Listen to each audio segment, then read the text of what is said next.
राष्ट्र को समर्पित कर्नल सोफिया कुरैशी, आपको याद होगा जब लड़ाई हुई थी महाराज, बहुत सारे युवा यहां बैठे हुए हैं, वो आपकी बातों को सुनने के लिए आए, उनके लिए आप एक आइकन बन गए हैं। कुछ शब्द अंग्रेजी में होते हैं जिसको हिंदी में ट्रांसलेट अपन नहीं कर सकते, वो आप बता सकोगे, परंतु वो आइकन बन गए हैं। और जो युवा हैं आपकी तरफ देखते हैं, समझने की कोशिश करते हैं कि आगे की दुनिया क्या होगी और हमको सनातन धर्म को किस तरीके से आगे ले जाना है। मैं समझती हूँ कि कोई भी ऐसा हम लोगों के बीच में नहीं आया है जिसने हम लोगों को अपने शब्दों में बताने की कोशिश की है। हनुमान जी को सामने रखकर हमको बताने की कोशिश की है कि हमारा रास्ता क्या है। राष्ट्रवाद, धर्म के ऊपर समर्पण, सत्यवाद, और किस तरीके से भगवान को सामने रखकर हम लोगों को आगे अपने सब परिवार को ले जाना है, आपने महाराज हमको बताया। आपको चिंता है पुष्कर की। यहां एक भी व्यक्ति नहीं है जो बैठा है जिसको चिंता अपने पुष्कर की नहीं है। है क्या, बताओ? सबको है कि नहीं? चिंता है पुष्कर की सबको। सब चाहते हैं कि जैसे आपने कहा राजस्थान नंबर 1 और नंबर 1 का मुकुट पुष्कर राज, तो एक बहुत बड़ी बात महाराज जी ने कही है, उस चीज को अपने को ध्यान रखने की जरूरत है। ये हमारा बहुत बड़ा सौभाग्य है कि आपके पग फेरा यहां हुआ है। आपने अभी एक चीज कही कि हमारे जो ये कुंड हैं, जो तालाब हैं, उनको किस तरीके से अपने को रखना चाहिए। आपने ये भी कहा कि जो सैलानी आते हैं उनको वाकई में यहाँ श्रद्धालु बनकर रहने की ज़रूरत है।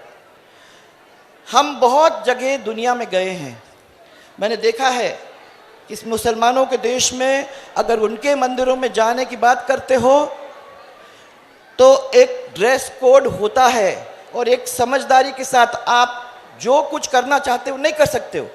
क्रिश्चियन के चर्च में जाना होता है तो आपको ओढ़ना, मुंह ढकना, सही कपड़े पहनना, वो सब करना पड़ता है। मुझे समझ में नहीं आता कि जब हमारे क्षेत्र के अंदर बाहर के सैलानी आएंगे, अगर उन देशों में वो कर सकते हैं तो हमारे इस देश के अंदर हमारी परंपरा को ध्यान में रखते हुए उसको क्यों नहीं आगे बढ़ा सकते हैं? ये आप जो कह रहे हो बिल्कुल सही है, दूसरे लोग करते हैं तो अपन क्यों नहीं। और एक चीज मैं आपको ये बताना चाहूँ भाई साहब, महाराज जब ये लोग सब बाहर जाते हैं ना, बड़े डिसिप्लिन लोग होते हैं और वापस आ जाते हैं ना तो फिर वही काम करते हैं जो आप सब देख रहे हैं। मैं कल रात को आपको बता रही थी महाराज कि जब ये कहीं यूएई के देश में, मैंने मुसलमान देशों में जाएंगे तो कोई गंदगी नहीं फेंकता, कोई पैकेट चॉकलेट वगैरह नहीं फेंकता, सफाई रखता है। और आज पुष्कर का एक दफ़ा दौरा करके देख लो, इसमें खाली सरकार की बात अपन नहीं करेंगे, एक एक व्यक्ति का है ये काम, क्योंकि एक एक व्यक्ति का ये तीर्थ है। तो अगर हमारा तीर्थ है तो उस तीर्थ को हम साफ क्यों नहीं रख सकते? ये मैं बार बार आप लोगों को 12 साल से 15 साल से पूछते चली आ रही हूँ। क्यों भाई, इसमें कमी आएगी? महाराज के सामने तो कह दो कमी आएगी, आनी चाहिए, आनी चाहिए, गंदगी नहीं होनी चाहिए। क्यों भाई नहीं होगी? मैं वो देखना चाह रही थी। आज समाज को बहुत सारी चुनौतियां हैं महाराज, बहुत मुश्किलों से अपने को निकलना पड़ रहा है। इसलिए आप जैसे संतों की सख्त जरूरत है कि आप हमारे बीच में आए और आप अपने खट्टे मीठे तरीके से इनको अपनी बात को समझाने की कोशिश करें कि सही बात क्या है और उसको आगे कैसे हम लोगों को चलाने की जरूरत है। हनुमान जी हमारी संस्कृति में अजर अमर हैं। वे कर्म के, ज्ञान के, भक्ति के त्रिवेणी बताए जाते हैं। केवल बल के प्रतीक नहीं है, ये महाराज ने अभी आपको बताया, वे भक्ति के भी बहुत बड़े बने, एक एग्जाम्पल है, एक प्रतीक है।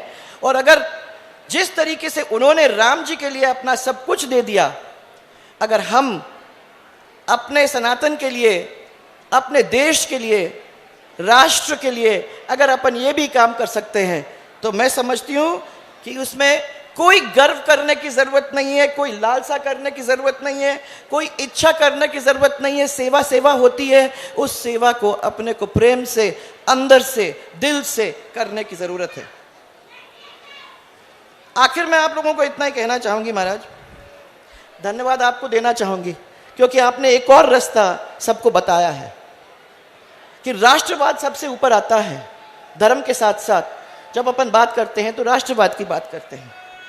राष्ट्र को समर्पित कर्नल सोफिया कुरैशी, आपको याद होगा जब लड़ाई हुई थी तो उसके अंदर सोफिया कुरैशी बार बार टेलीविजन पे आया करती थी, और जैसे बेटी की प्रशंसा जब हुई, आप लोगों ने मिल के आपने ये सिद्ध कर दिया कि आपके लिए सबसे बड़ा धर्म राष्ट्रभक्ति है, और उसके लिए मैं आपको धन्यवाद देना चाहती हूँ। आज मैंने सबको देखा, आपकी बात को सुनी। भैया पार्टी की बात महाराज ने कही, कौन सी पार्टी महाराज? एक तो पार्टी वो होती है जो मदरा पी के लोग हो जाते हैं, और दूसरी पार्टी वो जो आप जैसों की वाणी सुन के बिल्कुल पागल हो जाते हैं। तो आज तो हमने भी पार्टी देखी है, हमने भी देखा है किस तरीके से हाथ ऊपर करके सब लोगों ने एंजॉय किया है। हमने भी देखा है कि किस तरीके से कोई भी बैठ नहीं पाया, सब पैरों पे खड़े होकर और एंजॉय कर रहे थे। हम, जैसे आपने कहा, हमें जोर नहीं पड़ा महाराज कि 3 घंटे कहाँ चले गए, यही नहीं मालूम पड़ा, क्योंकि हम भी इनके साथ वो एंजॉय कर रहे थे। एक दो लोग मिले, वो चेक शर्ट वाले, वो बैठे हैं वहाँ, और एक और, मैं समझ में नहीं आया दोनों के हाथ उठे नहीं, क्यों नहीं उठे? या तो किसी और सोच में पड़े थे। और मैं समझती हूँ कि महाराज के सामने जब अपन लोग आते हैं तो किसी सोच के पढ़ने की जरूरत ही नहीं है, क्योंकि वो 3 घंटे का समय है वो तो उनके अर्पित है। इसलिए आज महाराज मैं आपको बहुत बहुत प्रणाम करना चाहती हूँ। मैं फिर से इन सब की ओर से, हमारे परिवार की ओर से, हमारे सब पुजारी परिवार की ओर से, क्योंकि वो भी हमारे ही हैं, उन सब की ओर से मैं आपका बहुत बहुत श्रद्धापूर्वक यहाँ स्वागत करना चाहती हूँ। और मैं विश्वास करती हूँ कि ये तो नारियल लेके बैठे ही हैं सब के सब। वो तो आज भी बैठे हैं, कल भी बैठेंगे, परसों भी बैठेंगे। और मुझे बात मालूम है कि इस दिव्य दरबार में बहुत सारे लोग खुश होके जाएंगे, और कुछ लोग ऐसे होंगे जो सोचेंगे कि अगले आपका कार्यक्रम कहाँ है, वहाँ नारियल लेके अपन पहुँचे। तो ये भी अच्छी बात है। इसलिए मैं आप लोग सबको महाराज के चरणों में अपना सिर नवा के, हनुमान जी की याद करके, कि हनुमान जी ने हम सबको सब कुछ दिया है, हनुमान जी की याद करके यही विश्वास के साथ कि भले ही आज फल नहीं मिला हो, कल जरूर मिलेगा, क्योंकि उन्होंने जब चौपाई समझाई तो उसमें यह कहा है कि हनुमान आपके पीछे खड़े हैं और वो आपके दुख सुख सबको समेट कर आगे ले जाने का काम करेंगे। आपको मेरी ओर से बहुत सारा मेरा प्यार, बहुत सारा धन्यवाद महाराज। आपने मेरे को कल दर्शन दिए, आज दर्शन दिए, मैं धन्य हो गई हूँ। आपने ताराम जी महाराज को, बद्री जी महाराज को, इन सब लोगों को यहाँ बुला करके हम लोगों को दर्शन दिलवा दिए, उसके लिए मैं बहुत बहुत धन्यवाद देना चाहती हूँ। 33 कोटि ये देवी देवता, इनके भी दर्शन करने का मौका मिल गया, उसके लिए आपको फिर मेरा बहुत बहुत धन्यवाद।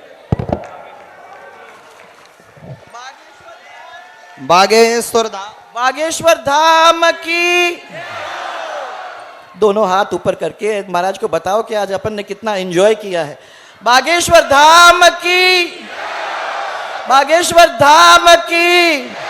हम पुष्कर में चाहते हैं यहां नशा बंद हो जाए और यहां की पार्टियां बंद हो जाएं। पुष्कर में ये जो पार्टियां होती हैं, क्योंकि ये पुष्कर तीर्थ है, कोई टूरिस्ट प्लेस नहीं है। यहां अंग्रेज आए तो सैलानी बनकर नहीं, श्रद्धालु बनकर आए। विदेशी चाहिए, क्योंकि इससे पैसा बढ़ेगा, राजस्थान का भी पैसा बढ़ेगा। तो विदेशी आए, पर सैलानी बनकर नहीं, श्रद्धालु बनकर आए। हमने सुना है सही गलत भगवान जाने। यहां बहुत गंदी गंदी पार्टियां होती हैं। हम पुष्कर के लोगों से प्रार्थना करेंगे कि यदि अगल बगल वो होती हो तो आज ही संगठन बनाकर उनकी ठटरी बारना प्रारंभ करो। कौन कौन ऐसा पुष्कर में चाहता है? पक्का? क्या पुष्कर को पवित्र रहना चाहिए? यहां पर जो पुष्कर सरोवर की नहर है उसमें कुछ लोग गंदा भोजन खा के फेंक देते, क्या उनकी ठटरी भरनी चाहिए? कौन कौन पुष्कर को राजस्थान का मुकुट देखना चाहता? तो कौन कौन सनातनीय हिंदुओं का संगठन बनाएंगे? पवन इधर आओ। ये वो बालक है जिसने 6000 सनातनी युवाओं को जोड़ करके इकट्ठा किया है। क्या नाम है उसका? उसका नाम दिया इसने सनातनी योद्धा। क्या नाम दिया? ये बालक 2.5 लाख सनातनी योद्धाओं को इकट्ठा करना चाहता।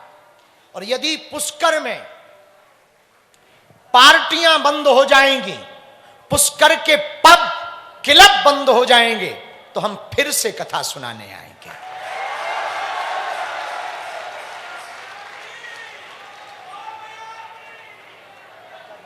और हम चाहेंगे कि हमारी कथा की दक्षिणा पुष्कर वाले हमें दे के जाएं। कथा सुनने की दक्षिणा दी जाती है और हम तुमसे धन नहीं मांग रहे, ना तुम हमारी बेटियों के विवाह के लिए देना, हम जो अस्पताल बना रहे उसके लिए भी तुम 1 रुपया मत देना, तुम्हें सौगंध है, लेकिन पुष्कर को पवित्र बनाने का प्रण दे करके जरूर जाना। यही हमारी दक्षिणा है, यही हमें प्रसन्नता होगी यदि आप ये दे दोगे। हम चाहेंगे यहाँ का पूरा प्रशासन कथा सुन रहा, और प्रशासन बहुत अच्छी व्यवस्था किए हैं। हम प्रार्थना करेंगे, आपके हाथ में डंडा है और कानून के हाथ लंबे होते हैं, तो हमारे पुष्कर को पवित्र बनाया जाए, यहाँ की पार्टियों को बंद करवाया जाए, ताकि पुष्कर सैलानियों का शहर नहीं, श्रद्धालुओं का शहर हो जाए। और हम तो देखो सच बोले, हमें लगनी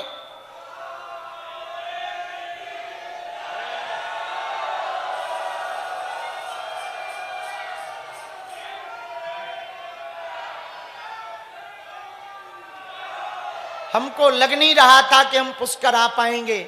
इस बालक के साथ पता है 16 लोग थे कथा के लिए, 12 भग गए, 4 बचे। इसने दिन ना रात एक करके रातों भर यहां पानी डालकर जमीन को समतल करके कथा को करवाया है। हम इसीलिए नहीं महिमा मंडन कर रहे, इसे ना नेता बनना है ना चुनाव लड़ना है, इसीलिए इसका हमने हाथ पकड़ा है। भैया जो सनातन का काम कर रहा ना, तुम साथ में खड़े नहीं हो सकते तो उसके पीछे खड़े हो जाना, ताकि विरोधियों को भीड़ दिखाई देवे। तो पंडा समाज के आचार्य भी विराजमान, हम सभी पुरोहित समाज के चरणों को प्रणाम करके कहेंगे, कल हमने सरोवर की आरती की, हमें बहुत अच्छा लगा। कल हमने ब्रह्मा जी के दर्शन किए, बहुत अच्छा लगा। पर यहाँ का पुष्कर और पुष्कर के पुरोहित समाज यदि प्रण लेकर के आप लोगों ने हमें आशीर्वाद तो दिया ही है, एक आशीर्वाद और दे दो, हमारा पुष्कर पार्टी पब क्लब मुक्त हो जावे।